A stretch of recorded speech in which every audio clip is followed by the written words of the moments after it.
YouTube channel शब्द शब्द शैलेंद्र सिंह। हमारे साथ आज दो खास मेहमान हैं। ये दोनों बहनें हैं और इनका जो कारण है हमारे साथ, रक्षाबंधन आने वाला है और रक्षाबंधन के बारे में कहा जाता है कि सिर्फ वो भाई और बहनों का त्यौहार है, लेकिन ऐसा नहीं है। बहुत सारी बहनें भी आपस में मिलके इस त्यौहार को मनाती हैं। बहुत सारे माता पिता, पति पत्नी, इन सब के बीच भी ये त्यौहार मनाया जाता है। और ये केवल हमारे कहने की बात नहीं है, धार्मिक ग्रंथों में भी इसके तमाम उदाहरण मिलते हैं।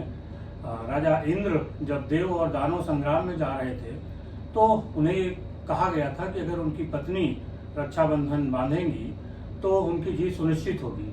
और इसके बाद इंद्र ने अपनी पत्नी शची से रक्षाबंधन बंधवाया और वो जो उनका युद्ध था उसमें वो जीत के आए।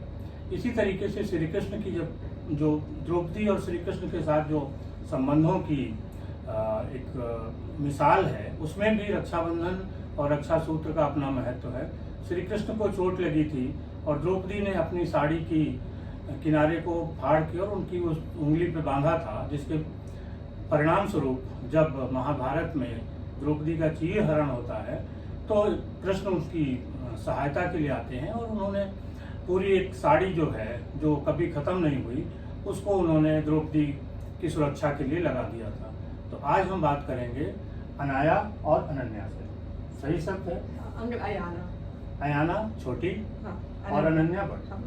तो आप लोगों ने रक्षाबंधन के बारे में जो सुना वो ज्यादातर अभी ये होता है कि भाई बहनों का त्योहार है। आप लोग आपस में मिलकर कब से मना रहे हैं? हम लोग तो जब से मतलब बचपन से ही, ये मुझसे लाइक 8 साल छोटी है, तो जब से ये हुई तो हम तब से ही रक्षाबंधन मना रहे हैं। उससे पहले जब ये नहीं थी तो मैं अपने पापा को ही राखी बांधती थी। अच्छा। हाँ, और फिर इसके होने के बाद मैं इससे राखी बांधने लगी और अब जबकि मेरे पेट्स आ गए हैं तो मैं रक्षाबंधन में उनको भी राखी बांधती हूँ। अच्छा, तो इसका क्या था? आपके फ्रेंड्स या बाकी लोग जैसे अपने भाई या उनको बांधते होंगे, तो कुछ आपको उन्होंने कहा कि नहीं ऐसा कुछ कुछ भल लगा या कोई ऐसी बातें उठी हो कभी? नहीं, कभी ऐसा उठा नहीं, बल्कि लोगों को ये बहुत अच्छा भी लगा कि अपने कार्य आप तुम्हारे पापा को बांधती हो या बहन को बांधती हो। और काफी बहनें जो 2 बहनें ही होती वो आपस ही में बांधती हैं, जो उनका नहीं होता है, अगर कोई ऐसे भाई नहीं होता है। और कभी कभार कजिन भाई हो गए तो आपने बांध दी। और वैसे भी मतलब पहले लाइक ये ट्रेंड ये जो आया है रक्षाबंधन बस भाई बहन, तो मुझे मतलब मेरे अकॉर्डिंग मुझे लगता है ये थोड़ा हमारी इंडियन सोसाइटी ने सब कुछ अपने अकॉर्डिंग इंटरप्रेट कर लिया। उसका जो बिजनेस मॉडल भी आ गया, वो ऐसा कहीं लिखा नहीं था कि ये बस भाई बहन का त्योहार है, उसको ऐसा बना दिया गया है। और हमारी इंडियन सोसाइटी में थोड़ा मेल को लेकर बहुत ज्यादा वो दिया जाता है इम्पोर्टेंस। तो माना जाता है कि अगर औरत को या एक फीमेल को कोई प्रोटेक्ट कर सकता है वो मेल ही है। तो इसी के एसोसिएशन के मुताबिक कहा गया है कि रक्षाबंधन बस भाई बहन का त्योहार, कि भाई ही प्रोटेक्ट कर सकता है। तो ऐसा नहीं है, अगर हम बहनें हैं तो मैं जितना कर सकती हूँ मैं अपनी बहन के लिए करूंगी, वो मेरे लिए जितना कर सकती है तो मैं करूँगी, वो मेरे लिए करेगी। आज तो वुमेन एम्पावरमेंट, हाँ, वुमेन एम्पावरमेंट तो इतना ज्यादा वो हो रहा है, हम 21st सेंचुरी में रह रहे हैं, तो औरतें कहीं भी पीछे नहीं हैं, अपनी सुरक्षा वो खुद कर सकती हैं। तो इसी के लिए तो मैं रक्षाबंधन अपनी बहन के साथ ही मनाती हूँ। अनाया, तुम कुछ बताओ। कैसा लगता है बड़ी बहन को राखी बांध के और बंधवा के? बहुत अच्छा लगता है क्योंकि मेरी सिस्टर मेरे में हमेशा रही है, लाइक ऑलवेज प्रोटेक्टिंग मी।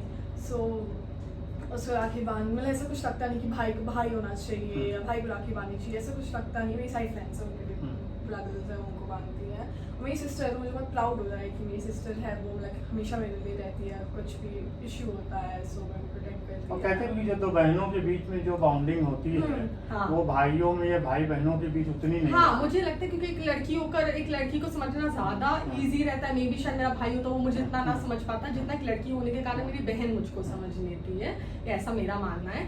तो उसमें हमारी बॉन्डिंग अलग ही है, हमारा मतलब वो एक प्यार है। और इसी तरह लड़ाई झगड़ा। हाँ, लड़ाई झगड़े में भी कोई कमी नहीं है, जितना प्यार है उतनी लड़ाई भी है। तो पेट्स को कैसे बांधते हैं, कौन सा पेट्स है आपके पास? मेरा पास एक GSD है और एक फ्रेंच बुलडॉग है। तो देखा जाए तो ये भी मेरी प्रोटेक्शन ही करते हैं, मुझे प्यार भी करते हैं, वो भी अनकंडीशनल लव करते हैं। और रक्षाबंधन इसी का वो त्योहार है, प्रोटेक्शन का, प्यार का। तो वो चीज़ मुझे मेरे पेट से भी मिलती है, तो फिर मैंने सोचा कि क्यों नहीं मैं इनको राखी बांधूं। तो फिर मैंने इनको पिछले साल से राखी बांधना शुरू किया। कैरियर में आप क्या कर रही हैं? मैं BCom ऑनर्स कर चुकी हूँ और अब मैं एग्जाम्स एंड ऑल की प्रिपरेशन कर रही हूँ, और ये अभी क्लास 9th में है। और क्या हॉबीज हैं इसके अलावा आप लोगों की? मेरी इंटरेस्ट लाइक आर्ट और डिज़ाइनिंग एंड ऑल की तरफ ज़्यादा है, लाइक क्रिएटिव फील्ड में मेरी हॉबी ज़्यादा है, मतलब इंटरेस्ट ज़्यादा है मेरा। और मैं आई लाइक रीडिंग और इंस्ट्रूमेंट्स प्ले करने में है, और स्पोर्ट्स में है। अच्छा, हाँ। किस स्पोर्ट्स में? फुटबॉल में खेलती हूँ, फुटबॉल, अच्छा। बास्केटबॉल, इन सब में interest। स्कूल टीम में? हाँ, या आपकी स्पोर्ट्स में रुचि नहीं रही? नहीं, स्पोर्ट्स में मेरी इतनी वो नहीं रही है, मैं थोड़ा मतलब आर्ट एंड ऑल अंदर थोड़ा उसमें ज़्यादा नहीं हूँ। स्पोर्ट्स में सब में मेरी इंटरेस्ट नहीं, बल्कि इसका इंटरेस्ट है स्पोर्ट्स में ज़्यादा। अच्छा, कुछ आप अपने जैसे यूथ को कुछ कहना चाहती हैं, उनसे कोई मैसेज देना चाहती हैं जो इस वीडियो के थ्रू दिया जा सके? कि आप मतलब एकदम भी इनसिक्योर ना हो। अगर आपका भाई भाई ही है, आप अगर बहन बहन ही हैं, ये रक्षाबंधन जो त्यौहार है ये बेसिकली लव और प्रोटेक्शन बॉन्डिंग का त्यौहार है, रादर देन बस एक भाई बहन का त्यौहार होना। ये बस एक मार्केटिंग स्ट्रैटेजी है जो फैलाई गई है। तो इसलिए आप अपने बहन को या अपने भाई को, जिसको भी आप राखी बांधे, अगर ना हो तो आप अपने पेट्स को, अपने फादर को, जिससे भी आप फील करते हैं, हाँ आपको लगता है ये मेरी प्रोटेक्शन करेगा, मेरे लिए हमेशा रहेगा, इमोशनल अटैचमेंट है, तो आप उससे करिए। और बस त्यौहार तो खुशियाँ ही लाते हैं, तो ये भी एक ऐसा त्यौहार है जो बहुत खुशियाँ लाता है। बहुत शुक्रिया आप दोनों का, और आप दोनों को रक्षाबंधन की अग्रिम बधाई भी। आपको भी। हम चाहेंगे कि एक बार जब आप लोग रक्षाबंधन के दिन एक और वीडियो भेजिएगा, हम लोग उसको भी दिखाएंगे, ताकि समाज में जो चीज़ें हैं उनको लेके जो दूसरे पक्ष हैं वो भी सामने आ सकें। सभी साथियों, आपका भी बहुत शुक्रिया कि आपने समय निकाल के हमें देखा। त्यौहार खुशियों के लिए होते हैं और इनके जरिए खुशियाँ मनानी चाहिए। अगर किसी तरीके की कोई कहीं दिक्कत आ रही है तो उनको लेके रूढ़वादिता में फंसना जरूरी नहीं है। जैसे है, जिस तरीके से है, त्यौहार खुशियों के लिए है, मिलजुल के मनाइए, खुशियाँ बांटिए आपस में, पूरे समाज में, घर और परिवार में। बहुत शुक्रिया।